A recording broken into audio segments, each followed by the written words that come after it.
Hello everyone and welcome to another Replica Airguns video. As promised, I'm doing my tabletop portion of this review for the Cybergun Sig Sauer P226 gas blowback airsoft pistol.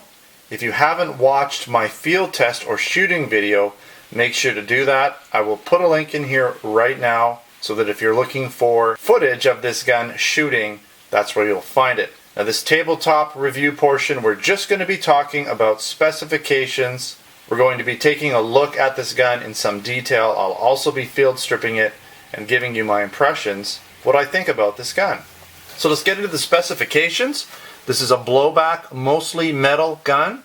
This version has the gas magazine, so it uses either green gas or propane. It shoots 6mm airsoft plastic BBs. It also has a 26 round full-size dropout metal magazine. And again, that magazine holds the BBs and the gas. This gun weighs in at about 2 pounds or 920 grams.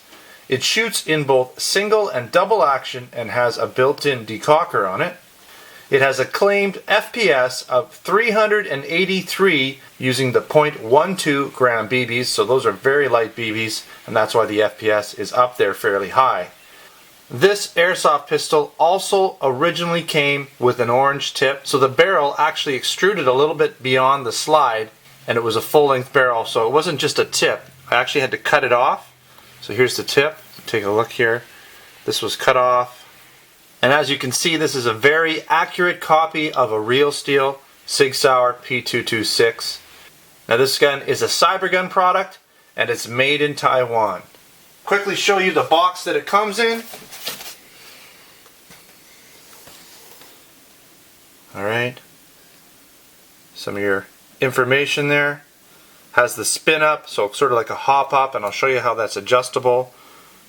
You can see this is the gas powered version, and it is branded and licensed.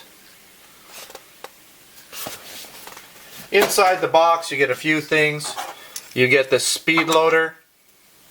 Basically this goes in here, and you can put your BBs in the top, load the magazine with that. You get this little Allen key, this microscopic Allen key, and this is for adjusting the front sight for windage. You also get some airsoft BBs. You'll notice these are branded KJ Works. I wonder why that is. I wonder if these two companies are related. Well, if you guessed that KJ Works, KWC, and Cybergun are related, then you would guess right. They are all sister companies. I would imagine a lot of these products are made in the same factory. So at this point I'm going to show you a couple guns in comparison. Now here is a KJ Works gun right here. And this is basically the shorter version. This would be like a P228. Okay. Very similar guns, working decockers on both of them. Interestingly enough, let me show you something. So there's your blowback. Blowback on this guy. Let's do something here.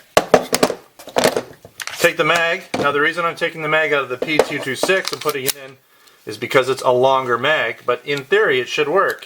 First time I tried that, okay? Now the reason that I did that is it's a longer mag, so the longer mag is not going to fit, or it will fit in the shorter gun, but the shorter mag won't fit in the longer gun. Thought I'd show you that, but both really nice guns. Put that aside. Now this gun is unloaded. I've checked for BBs and whatnot, but what I'm going to do for the most part, because there is gas in this mag, is I'll leave it out of the mag for now, just to show you around the gun when I show you around the gun. But let's talk about one more gun real quick here. I have another Cybergun product. This is the BB version, and this is the X5. So the Sig Sauer X5. No decocker on it, a little bit longer, sort of more of a target gun, I'd say. A little heavier duty. You see a lot of X5s targeted out, and both of them nice guns. This one shoots, again, 4.5mm steel BBs. It uses CO2 in this magazine. Alright, and they're both Cybergun products. Alright, so at this point we're going to do a quick walk around of this pistol. Now I've already taken the magazine out, so let's quickly show you that.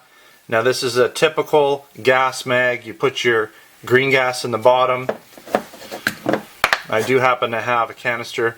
This will be hard to line up on camera, but you just essentially push the tip when it's upside down into your green gas tube there, or nozzle I should say. And you can use propane if you like. Now some people ask, what's the difference between propane and green gas? Really the difference is that propane has an agent that adds a smell to it that gives you that egg smell, and that's because when people use propane in their homes, they want to know if it's leaking, and so that agent is there because propane doesn't normally smell. It's been added so that you know it's leaking. Another thing that they've added to the green gas is that they've actually added a lubricant to the green gas that will help the gun out. Now you can take propane if you don't mind the smell, and you can add lubricant yourself to either parts of the gun, or when you load the propane in the gun you can add a little bit of lubricant in there and get a similar type of working gas that you would get in green gas. They basically both perform the same. Now again, propane has the smell, whereas green gas has the lubrication and the lack of the smell. Alright, very simple to load. Take this all the way down, pop your BBs in the bottom there. They'll all go up to the top. It's a double stack mag. That's where your valve is, where your hammer hits. Alright, pretty straightforward. Let's take a look at the left side of this gun. It's a little greasy right now from me handling it. You can see that it's branded Sig Sauer. This is your takedown lever. Again, this is your decocker. This is your slide catch release. Okay. You have a magazine release here. Okay, just a dropout magazine. It's not really sprung at all. Metal slide, metal frame. Got the front rail here. Metal trigger. All the parts are metal. All of these buttons and catch releases and decocker, they're all metal. Takedown levers, all metal. Alright, you've got your branding on your grips here as well. P226. Take a quick look at the right side. Now you do have some markings here, Sig Arms Inc. You do have made in Taiwan in there. With your caliber and serial number. F markings for the German marking there. German market, not sure what that one is. Again, your branding on the handle, the grips. You've got your ejection port with your fake extractor. Okay, while we're on the extractor, let's take a look at the top here. Now you've got your rear sight, white dots. You've got your front sight, white dots. Okay.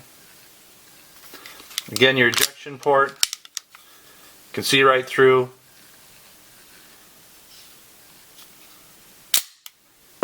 Double and single action hammer.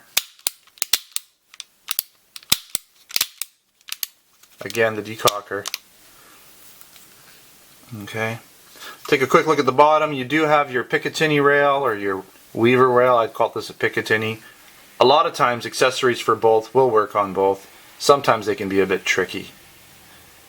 Okay, there's where your magazine goes, obviously. Now I do want to talk about the barrel again. I did take this portion off the barrel. Was on there. Cut it off. You can watch that video. Used a hacksaw, file, and some sandpaper. Went fairly well. There were a few hiccups. If you watch the video, you'll see. But overall, it worked out pretty good.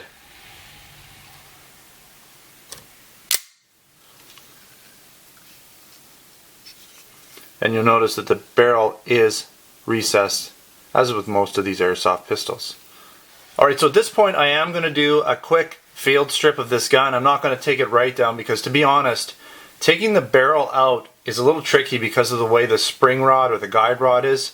It's got a pin that sort of sticks out, which makes it putting it in and out a little bit difficult. But we will remove the slide for you.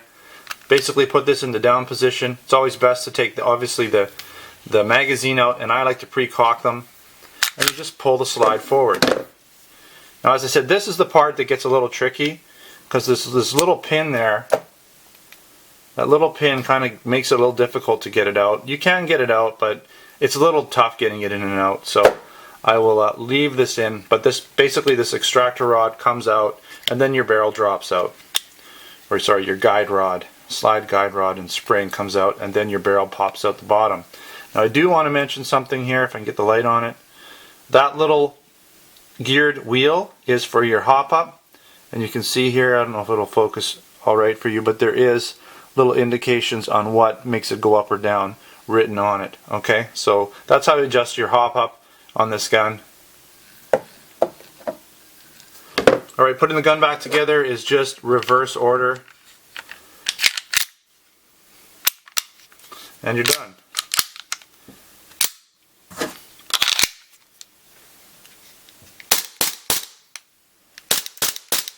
Very cool. Now I have done the field test or shooting portion of this review, so again I'll put a link in here now for you to check that out, but I will give you just a quick recap of what I got in terms of results. I was able to get, using .20 gram BBs with a 5-shot string, I was able to get about 315 feet per second average velocities. Now I did find that one gas fill-up equivalated to the full 24 to 26 rounds. Now if you just blast them off real quick, it might struggle on the last few shots, but if you're spacing them out a little bit, grouping some together, you should have no problem getting a full magazine with one propane or green gas fill-up. Now I did notice on the day that I was shooting, it was cold outside, that after I went through a magazine or two and the actual magazine got cold, this gun seemed to spew a lot of gas. It tended to show a lot of gas vapors coming out of it, and I think that had a lot to do with the cold day and the cold magazine. As long as this gun is fairly warm, it performs quite well. Now when I shot this from 20 feet away in a semi-rested position, I was able to get a nice grouping, close to a 1.5 inch grouping with 10 shots. It was a little bit low on the target. Now that may have something to do with my modification. I may have altered the barrel just a little bit, and that may be why it was shooting down. But I would imagine if I adjust the hop up a little bit, it may compensate for that. Alright, so let's get into some of the pros and the cons. This gun has a very nice weight and is a very solid feeling gun, mostly due to its all metal design. Again, it has a full metal dropout magazine which holds the gas and the Airsoft BBs. This Sig Sauer P226 from Cybergun is a very accurate looking Sig Sauer P226 replica with full licensing. It's also nice that you can fully field strip this pistol. I like that it has all working parts, including a working decocker. Now it does have the white dot sights, and the front sight is adjustable for windage, which will allow you to adjust for your shooting style. Now some of the cons: this gun originally came with the orange tip, which can be removed as you saw in my video, but it's something you'll have to do after the fact. Now the reason it has the orange tip is because they were imported from the US, where that tip is mandatory. Here in Canada it is not required. Another con is it seemed to shoot a little bit low for me. Again, that may have been due to the modification when I removed the orange tip. Now, as with a lot of these gas guns, you only really get one magazine worth of BBs per gas fill-up, so it's not going to work like a CO2 gun where you can reload the magazine several times before you need to top up the gas. Alright, so I'd like to thank you for watching another Replica Airguns Airsoft pistol video. Don't forget to check out all the other videos we have for you. We have a lot of videos on all kinds of products: air guns, blank guns, airsoft guns, pellet guns. And again, we have these items in our Replica Airguns Canada and US store, so make sure to check that out if you're interested in purchasing one of these types of products. Don't forget to subscribe before you leave, and also check us out on Facebook and Twitter. Username is Replica Airguns. And you can also visit us at replicaAirguns.com and check out all of our articles and posts along with the many photos we supply there for you. So thanks for watching. Until next time, take care.